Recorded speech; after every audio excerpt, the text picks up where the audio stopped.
Iwan Sukmonowati luwih payumana marang panjenengan ingsun. Ya jagat ya dewa ya Bathara.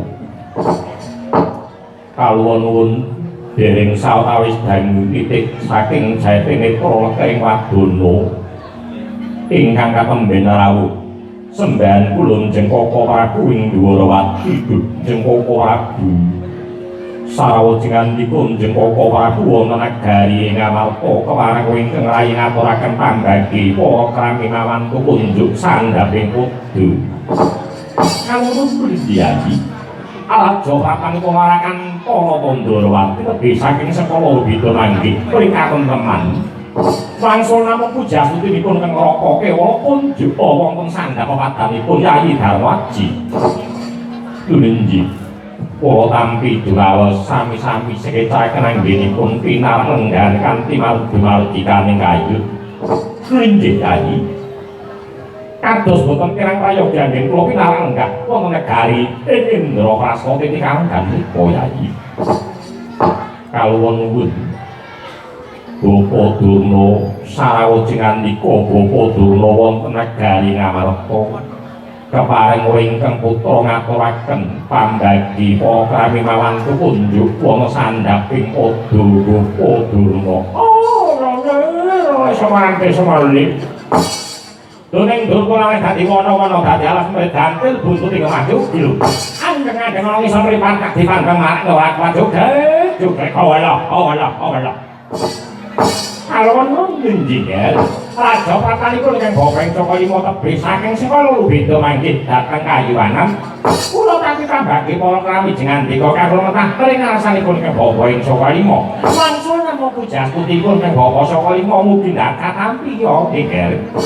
Tulinji kula tampi dinaos sami-sami Bapa Durna sekeca anggenipun pinarak lenggan kados boten kirang prayogi nggih kula pinaranggah wonten negari ing Indraprastha nggih.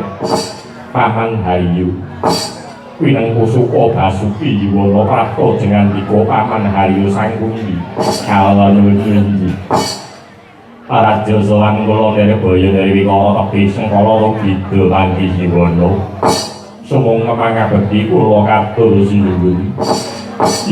Kula tampi diraos sami-sami Paman Haryu.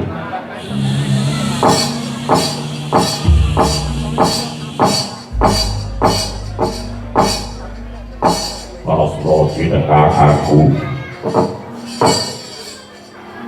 Sabtamu parasroti tengah-aku. Wana negara Ngamarta.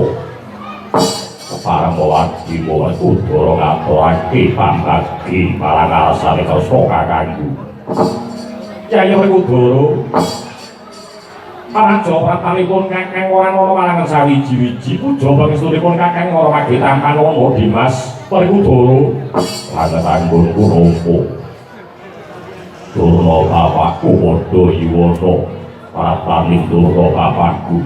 Anakku Udara raharja lakuku. Ora ana walangan sawiji-wiji. Piye garap Udara nggonku?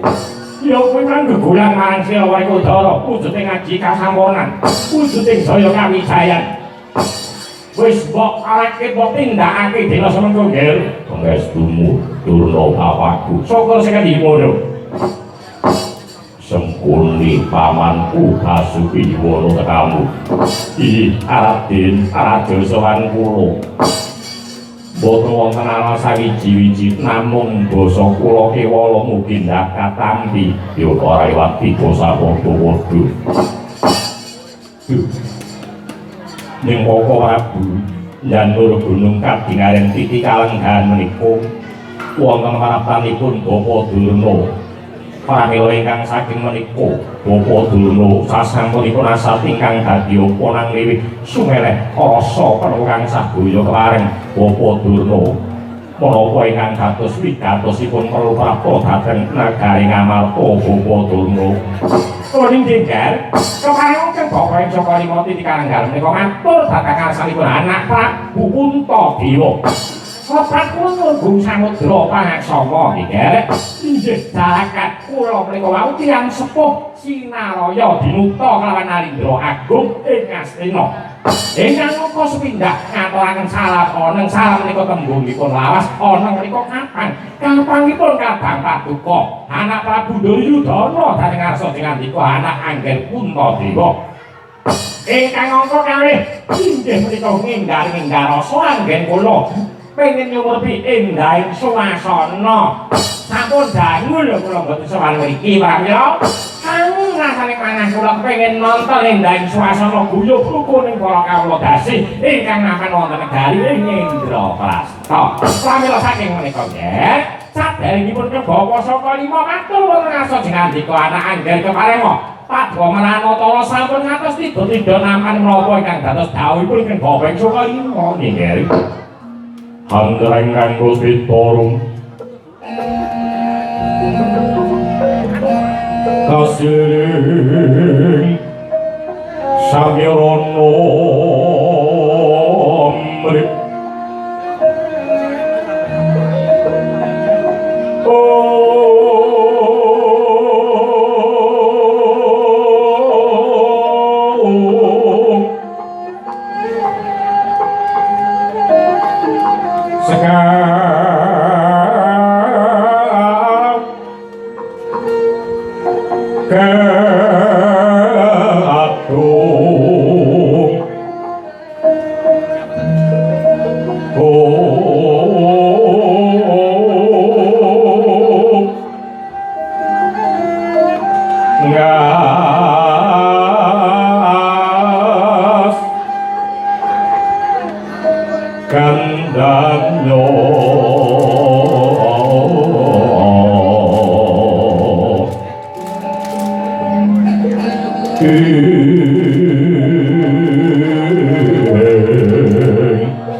Narendra Agung wonten negari Ngastina anak Angger Duryudana badanipun saya dangu saya kera badanipun saya dangu saya kera sajaipun kelawan ingkang garwa nggih boten patek rukun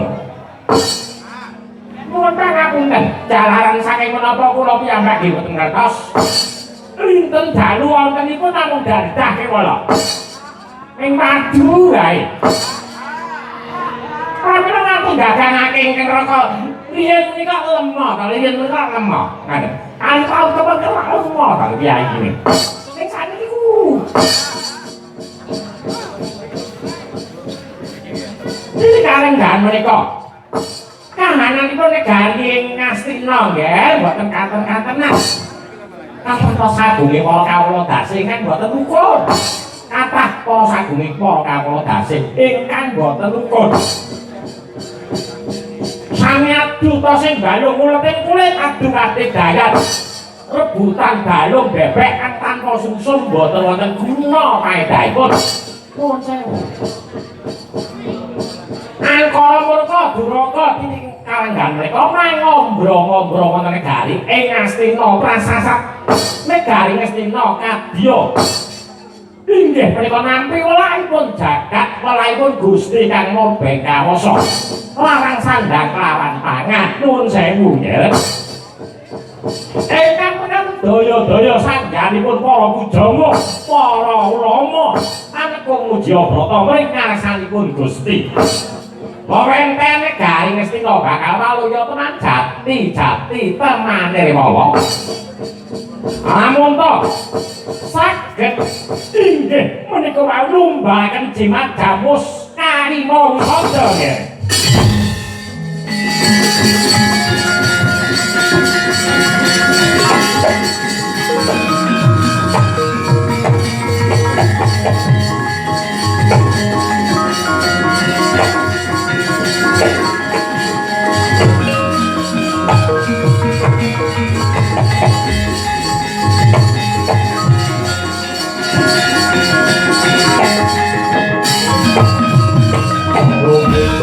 Langit katon nindang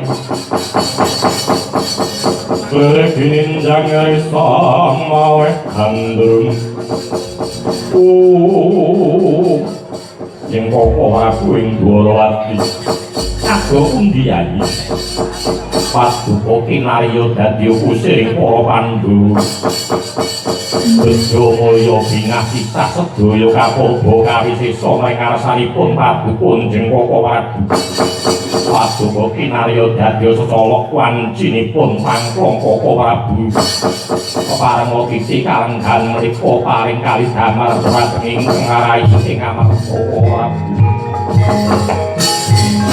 Kumi-kumi langit kawak-kawak saporan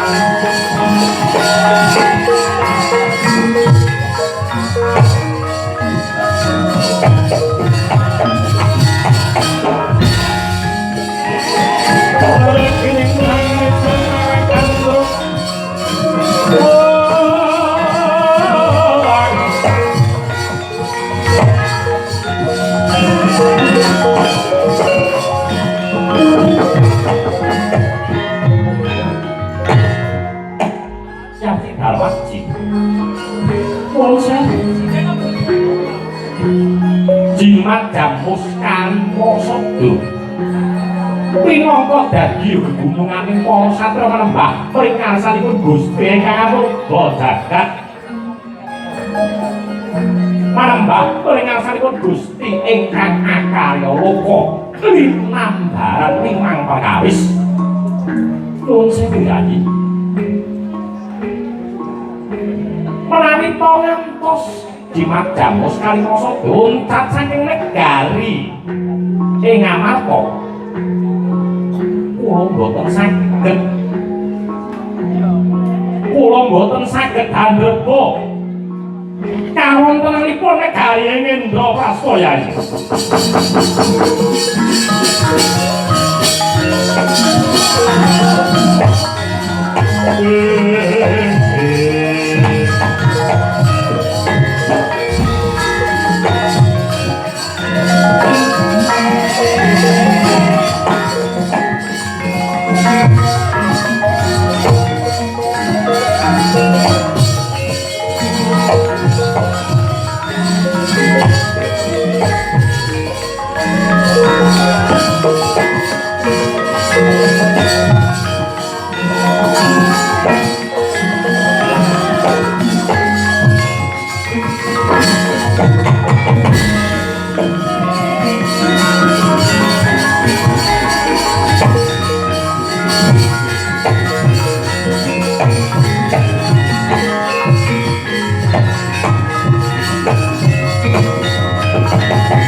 madrang kreyongan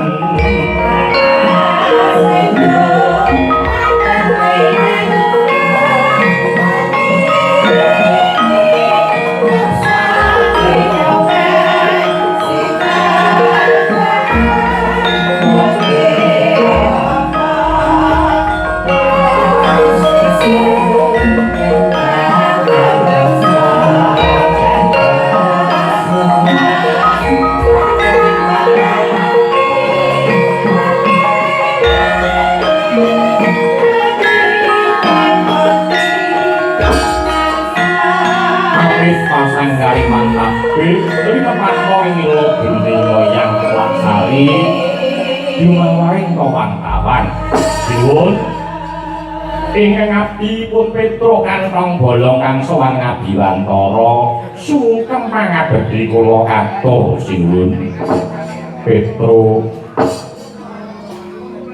padha raharja prataning Petro ana negara Ngamarta inggih aja sowan kula Nirbaya Dewi kala tebih sengkala rubida manggih dhateng katentreman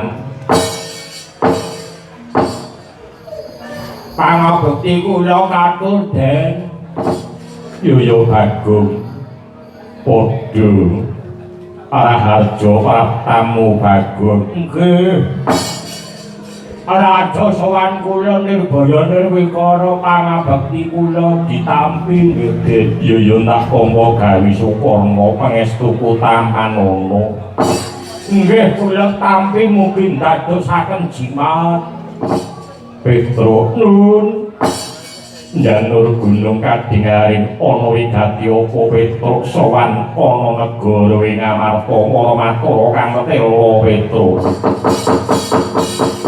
Jajaring satya linowe mamarati mringau tahaman yen tanpa gam aprayetnane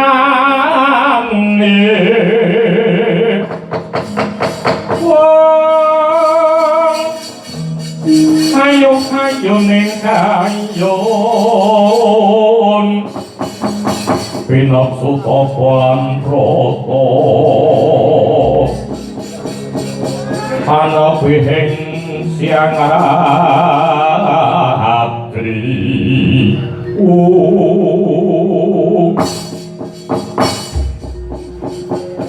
kepareng kula matur anggen kula sowan menika prang prawaca sinaraya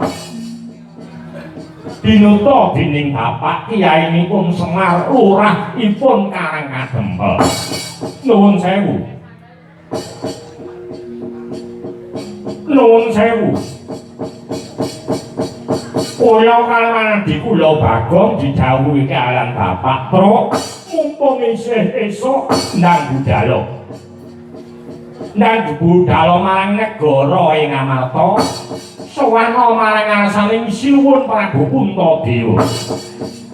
Sinuwun Prabu Puntadewa kuwi mau piyayi waskita kang daping semu. Narendra Agung. Mula kang saka kuwi. Wis manamrana Sinuwun wis ngerti apa sing mbok karepake Petruk. Kaya mangkono Petruk. Inggih. Lah kula nderek pirsa. Nate sapejagong ngendikan napa Bapak dhateng arsa jeng ngandika.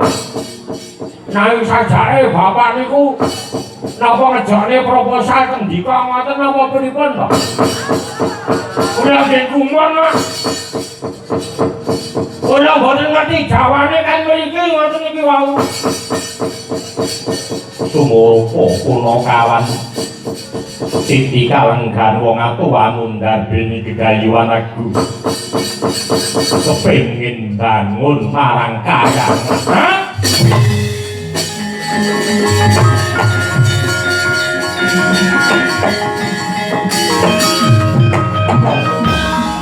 Napa sih Mun? Kepengin bangun kayangan.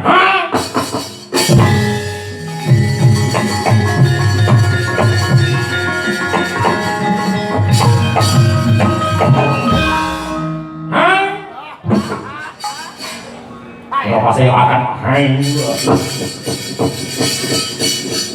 anak yo terus ayo anak bapak ini anggone arep bangun direwangi rak lamben bendina nganggo sandangan prasaja ya terus lho kuwi nuduhke bapak iki melu prihatin ngono bapak iki kepengin ya kuwi mau masyarakat kuwi mau nyandang utuh mangan wareg ngono tungadane bapak kuwi mau ora ngagem rasukan kuwi tegese bapak iki prihatinake marang para kawula dasi bapak kuwi lak dadi perangkat dadi pamong ana ing karang kadempel ngono pamong sing prayoga kuwi mau tansah cedhak lawan masyarakate oh ngono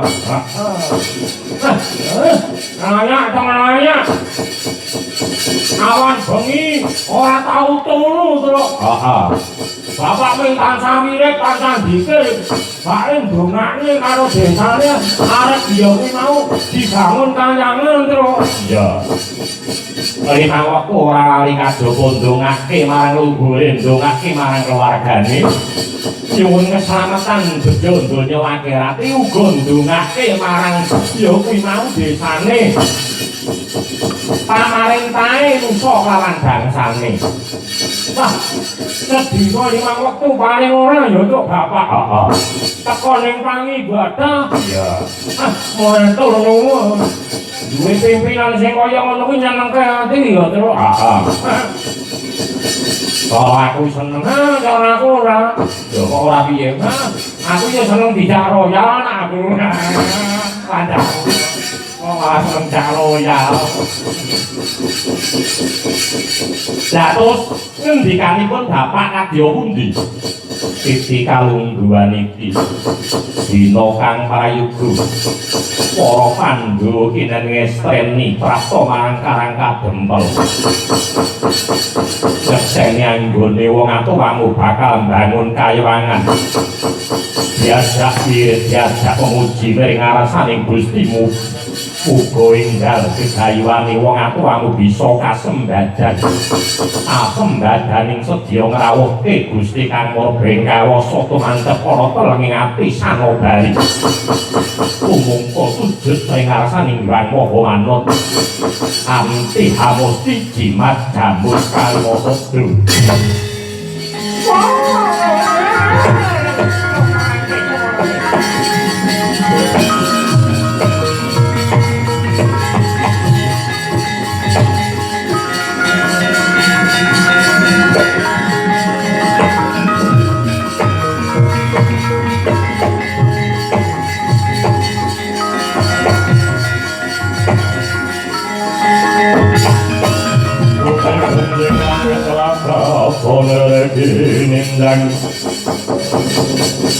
Kinindang arisang maweh kaambrung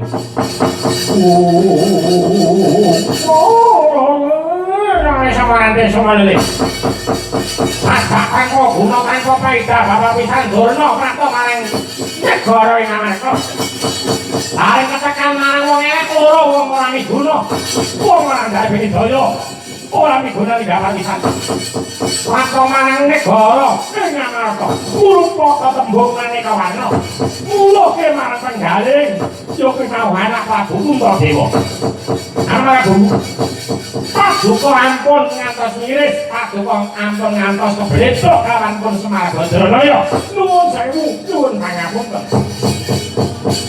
Semar menika tiyang napa Semar menika wau tiyang napa nuwun pangapunten nggih nuwun sewu Semar kuwi mau ora gatek ora duwe dasare pangkate kok sabemang kalurah pengen bangun kayawangan sing bangun wae apa uripe dhewe wae ora temenan pengen bangun kayawangan ora bisa kasembadan nuwun sewu boten ateges kula ngina dhateng pun Kyai Badranira nanging nyatane manten mekaten nuwun sewu samareka bangun kayangan padune rayuun bantuane Pandhawa niku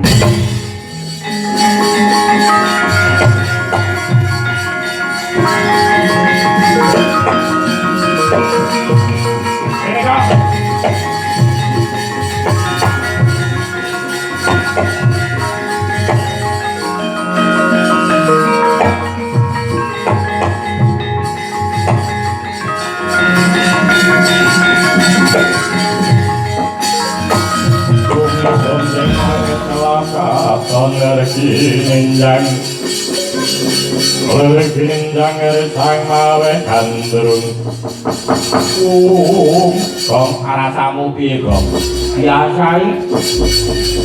biasa piye to iki kowe mau ngrungokne ora ngrungokne apa aku ngrungokke kuwi wong rasan-rasan kowe iki lho mau ngrungokne tembunge Durna kuwi mau ora ngrungokne apa to barang dek kurang yen wong atowamu dina bapak jare nggone bangun kayangane padune mung njaluk bantuane para Pandhawa ngedunake dana saka pamarentah nggih bangun kayangan kowe ora srek dong wah bangsati bapak ora tau ngono kuwi kok yen gunake ya gunake sapi-api sabeci-beci tanjake kok minyak terus nuwun sewu Sang Pandhita Durna kepiye to nuwun sewu jenengan ndika paring dawuh menawi to bapak menika padunipun njaluk bantuane para kunden kula Pandhawa nggenipun pengin bangun kayangan nuwun sewu kala tanpa rupa bapak kula menika riyen dewa ing kayangan bapak kula menika pengin dadi ratu pun biyen-biyene ning bapak niku kepengin nyelehke rasane nempemke atine manggon dhateng Karang Pradesan sineng kuyung sagunging para kawula dasih kapilih minangka dadi Demang niku pitakaning jalma bapak ginakake dhateng amanahe para kawula dasih bangun kanthi becik bangun kanthi prayoga diwiwiti saking kayanganipun bapak pengen bangun kayangan boten ngrepoke sampean lah sampean Petruk anane Petruk tekan kene ngridu marang apa sing dadi karepane dono lho sampean duwe karep apa aku pengen boyong cuma gamus kan Mas Chandra iya arek boyong jimat gamus kali Mas Chandra lanya ngamarta kok tekan Durna karo nang kuni raya yo arep tunggal arep to ono kok enawat nuwun sewu jenengan dayu kula dayu jenengan mertamu kula mertamu sinten ingkang dipun paringaken kalang sinuwun ing amarta menika ingkang pinangka dadi ugeman kawula disini ana apa Kakang Parabaya yen awake dhewe nganti ngalah marang para Punakawan bakal cilaka Punakawan kuwi wong ora bejaji sisi kalungguhan iki tak gawe Giri Patembaya Giri Patembaya apa cilik padha gedhe bisa ngelangkai ku ngarepane para Kurawa Sembada kuwi boyong jimat gamus kali Masada metu jaba kali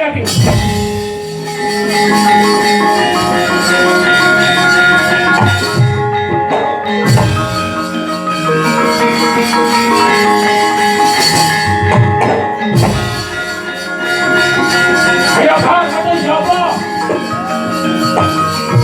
menak pake jero alah ayo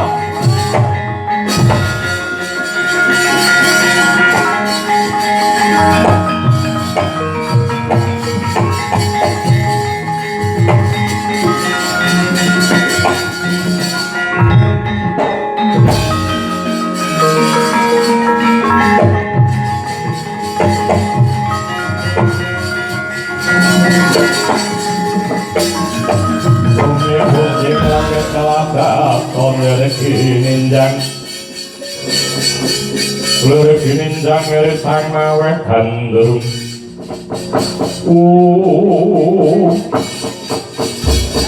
Apa Prabu kados pundi ayi Titi kalengganipun Kanjeng Koko Prabu bingung tumrawung rasane manah kula kedah kadya pundi Koko Prabu Kyai.